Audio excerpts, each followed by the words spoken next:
Goedemiddag. Een boppenslag van 3 miljoen euro voor de Friese bedrijven E-Kwadraat en Oosterhof Holman. Ze zullen een biogasinstallatie bouwen voor China. In de toekomst moeten we er nog meer werk op smieten. Dit is het eerste concrete resultaat zo'n Ljouwert en Liang economisch de geerwerking ziekje. De Chinese delegatie uit Liang wie van de morgen op bezitte bij proefborkerij Nij Bosma zaten. Want Juste Joenlet is er onderhandelen.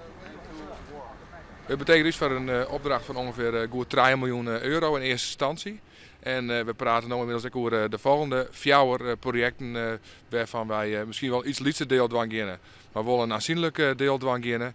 En we hopen dat wij ook oordingen op termijn dat wij componenten van biogas daar maatslitten voor de Europese merk. Dus het is eigenlijk een opstap naar een hele rieke toekomst. Bij een ongeluk op de A1 bij Drachten binnen Juster 4 mensen verwonden rekken. Een lijnbus van Q-bus botste achterop een auto die drokte op de dik net het riedenkoer. In een van de inzittenden van de auto is slim verwonden. In de auto zitten een heid, mem, zoon en een kunde van de huishouding. Ze winnen op weg naar de wedstrijd Jereveen Harkemasse Boys. Op internet waard melden dat er bij het ongeluk 3 doden vallen winnen. Er is een nijsite van de ANWB, die houdt de verkeersinformatie terug. En daar staat op dat er 3 dodelijke slachtoffers zijn. Nou ja, en dan met de social media, Twitter, gaat het heel snel de wereld in. Ja, en het weer voor u een hele tour om dat te ontzien dat het net zo weer. Troch het ongeluk wie er maar 1 rietstrook beschikbaar, daardoor ontstiet er een lange file. De wedstrijd tussen Jereveen en Harkemasse Boys wie juist het nijs van de dag. Doch zwaar de Frieske Twastriet net echt spannend. Daarvoor is het krachtsverschil tussen de beste profvoetballers en beste amateurs van Friesland te groot. Maar de 5000 supporters uit Harkema hebben een geweldige joen. Al Giene hadden helpen mooi zo zien, het skipping. Nou, hoe is het nou? Nou, prima hè? Ja. Ach ja, wie wordt er verwacht zijn, maar ja oké. We hebben een mooie wedstrijd zien, dus ik ben net de afgang, dus ik ben wel tevreden. Ja, je wint al hoor, maar ja. Sizingen?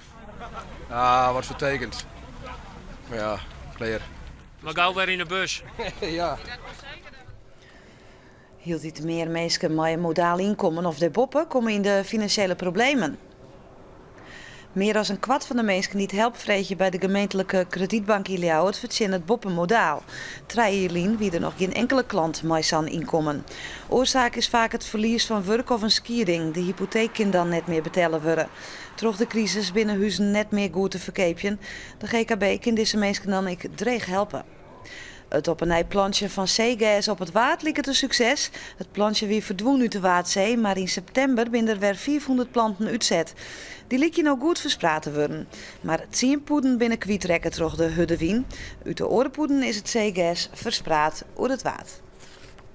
Ljouwert wil 10% bezuinigen op de kosten van openbare verluchting in de stad. Reden is dat energiekosten omheen gaan en dat er troch stadsuitbreidingen meer verluchtingspunten komen. Er zijn 14 experimenten die in Ljouwert in Olisma de inwoners. Dat had een nieuwe visie op verluchting opsmieten. Ze hebben mensen in gewoonweken klachten over te volle lucht. De grootste besparing op verluchting is het gewoon bij uitzetten van 1000 streetlampen. Dat scheelt ook in onderhoud, maar er zijn meer maatregels. Kijken naar dimbare verlichting, andere armaturen, LED-verlichting, witlichtverlichting. Nou, dat is een aantal van de maatregelen die we zullen nemen. En als het goed is gaan we dan die €75.000 en die 10% besparing halen. De gemeente Ljouwert denkt dat doel in 2020 te bereiken. Een bijzonder schilderij van Titus Brandsma is van de middag ontbleten in Balzert. Het olievervenschilderij is een proefportret dat in 1936 makke is door de Hongaar Hernadi. In die tijd wie de Balzerter Brandsma hoogleraar op de Katholieke Universiteit van Nijmegen. Het echte portret is bij een bombardement in de oorlog verlengd. Het Titus Brandsma Museum had het doek nog kocht van een privésamler. Het schilderij is ons aangeboden. We waren er al een jaar naar op zoek. Niemand wist in Nederland van of het nog bestond en waar het dan zou zijn. En het bleek bij een particulier te hangen in de Randstad. Die wilde het graag kwijt. En via kregen wij het dus aangeboden. Nou, dit is echt een moppenslag. Het schilderij is rond heel november te zien in Balzert. Daarna wordt het restaureren. Het waar dan te een besluit. Joen en vannacht komt er meer bewolking en zakt het kwik ons aan 8 graden bij een matige ontkräftige wind uit het zuidesten.